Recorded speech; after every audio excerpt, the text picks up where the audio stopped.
Thank you. So this is like really first draft edited in my house, so welcome to all feedback after.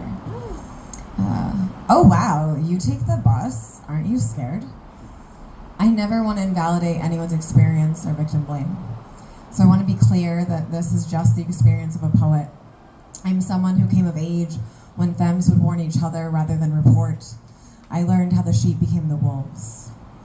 Sometimes staying is a different type of safety, imperfect, but there is something about the known unknowns. A friend of mine had a hot mom, in a classic brown wavy hair waitress kind of way. She would stay with the men who would hit her, but never after they hit her son. Sometimes being fearless takes the kind of practice I would not recommend. My parents accidentally left me home alone as a toddler.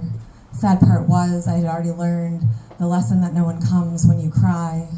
I had cried it out, then made myself some cereal. My father would recount the details with a prideful smile.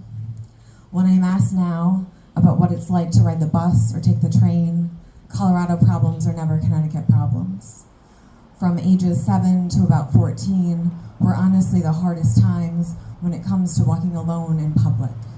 In Connecticut, the men who look at you at 7 are not the men who look at you at 12 or 13, but the men who look at you at 12 or 13 probably knew you when you were 7. In Colorado, at worst, I'm mistaken for my late 20s rather than my late 30s. In Colorado, sometimes it's a desire to connect with a stranger more than an attempt to get me alone.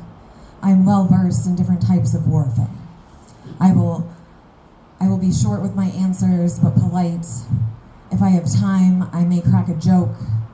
I'm typically unoffended by the engagement with my fashion, but I carry a mace, a whistle, and a knife. I, too, can be deadly with 3 inches. My brothers made sure I knew how to fight. I do not walk with headphones in. I know how to walk with purpose. I have enough understanding of how to read a stranger, what needs aren't a risk to be met. Sometimes money is the answer. It doesn't hurt to know your neighbors. I don't remember the last time $20 would fix my problems for a moment, make me feel safe for a night. Sometimes I get to be the hazard on the bus. I hit a white man of a certain age with my laptop bag. There was anger in his eyes as I looked up with an apology in my teeth. I had mistimed a bump and the space between the stairs and his seat. But if I had to guess, he deserved it. He did look like the landlord that wouldn't fix the radon levels in my basement apartment. Same type of anger behind his eyes when he realized I could leave. White men are scary, but I enjoy fighting back. This is my hell. Are you, strange man, ready to die? I understand that people can be terrible, but I'd rather focus on what makes humanity good.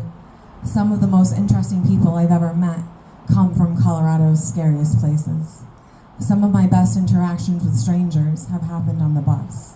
So yeah, I ride the bus, and it is one of the main reasons Colorado is my home. I am not afraid. I am someone who does not have to be scared of their home. After all, in Colorado, I get to be one of the wolves. I haven't forgotten what it means to be mistaken for a sheep. Thank you.